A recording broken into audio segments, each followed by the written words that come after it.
Okay, I am continuing the video where I left off on video 1 at the end, where I was talking about making a final approach to the airport in Wyoming. The first airport that we came to was Rawlins. Rawlins is west of Laramie. And on the final approach to that airport, I did see and notice that it was extremely bumpy and the wind was extremely high. After getting the briefing again and seeing that the wind speed was up at 42 knots, the airplane has not been tested at speeds like that, wind speeds. But because it was a headwind, I figured I'd go on and continue down the approach. But as I continued down, I did remember a plane in Boston that came down in about the same type of wind speed. I don't know what the wind speed for him actually was, but in Boston, that same plane that had made that landing in a headwind that strong, a bumpy wind, taxied down the runway after landing and turned to the left to get off the runway at the taxiway, and the wind flipped him on his back. By the way, I have a little model here, which is a requirement to have whenever you're trying to explain anything. Anyway, he fights down the approach, and he's in bumps and doing all kinds of things, just trying to get the airplane to the runway. And as soon as he lands and taxis down the runway, he turns to the left, or turns to get off the runway, and the wind, because it's such a strong wind, flips him right on his back. It was a calm day when I landed there at Boston, but we taxied past him. He fought it down valiantly, and when we taxied past him, he was still on his back about a couple of days later after it happened to him. Anyway, so I decided that because I had enough fuel to get to the next airport, which was Laramie, to the east of Rawlins, that I would just go on and abort the landing, abort the don't land. And turned away from the airport, turned left again, and the wind blew us back on our direction that we were headed, back to the east. The plan was to take off from Provo, fly up the valley after crossing the mountain range, land at Rawlins to refuel. And fighting it down like that, I understood that the same thing could happen to me, especially in a 150. That was a 172 that had been flipped on its back in Boston. And it was a bigger airplane. So it aborted this approach and continued to Laramie. By the time we got to Laramie, though, the wind speed was still up around 42 knots. So I really had no choice to land here because we needed fuel for sure now to get to Denver. Denver was another southeast route from this final airport, Laramie. Got to Denver. I got to the approach to landing course, the final approach course at Laramie. Made the landing fine. Taxied all the way into the fuel pumps, fine. When it was time to leave, taxied back out onto the runway and nosed the airplane to the west. The wind was coming from the west, and that's what you typically do, is take off into the wind.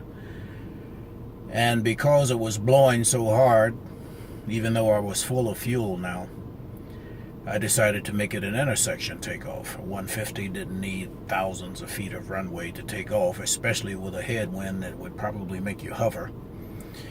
Anyway, I did take off, got off the ground almost immediately. Climbed up maybe 150 feet above the runway and was still above the runway, but noticed now that the wind was pushing me down, slamming me back down toward the runway, coming down as a vertical downwash and a headwind. Because I knew I would not fight this wind without more airspeed. I had takeoff airspeed.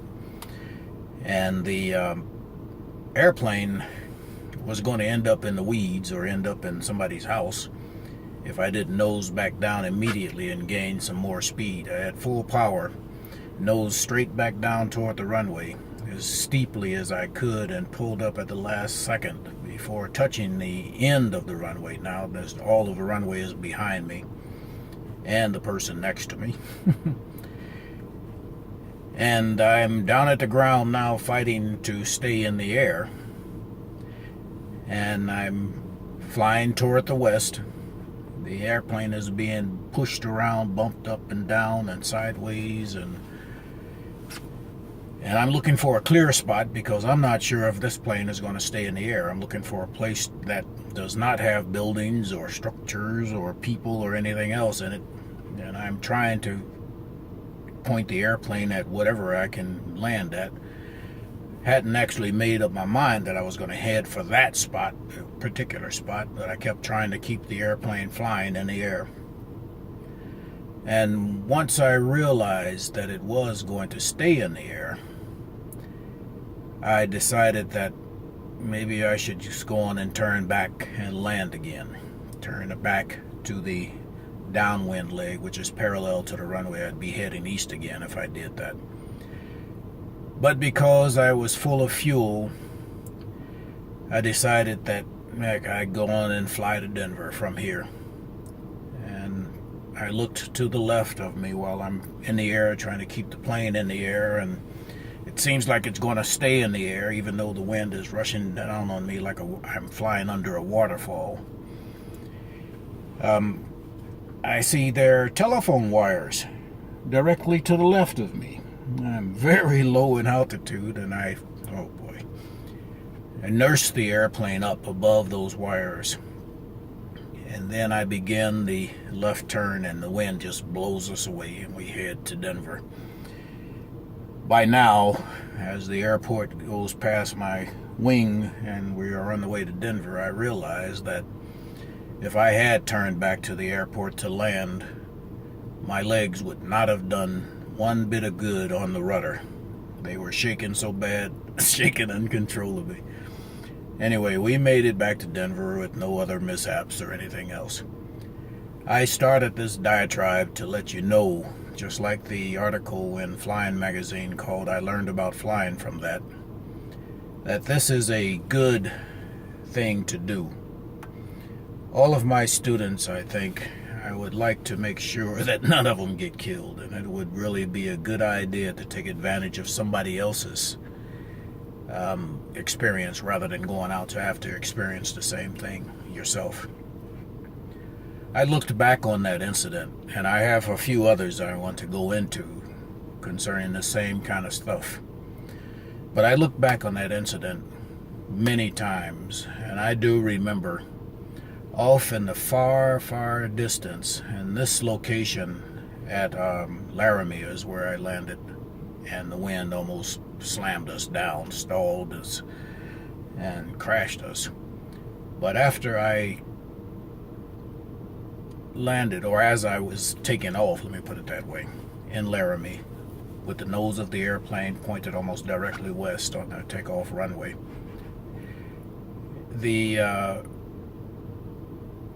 land area was a prairie, pretty much a prairie, not perfectly smooth like a real prairie, but not mountainous either. But I do remember seeing off in a very far distance, and it's possibly about 5 miles maybe even a little longer, farther, that there was a smooth mound directly in the departure path if I had continued straight out west. And with a 42 knot wind from the west hitting that mound, that wind was deflected upwards as if this mountain was standing in the middle of a fast-moving stream. And that wind from the west hit the mountain and pushed it up high, and it fell down right onto the airport. These are things that you want to be aware of, especially when winds are not as expected. And forecasts are necessary. The PIREPs are even better, pilot reports.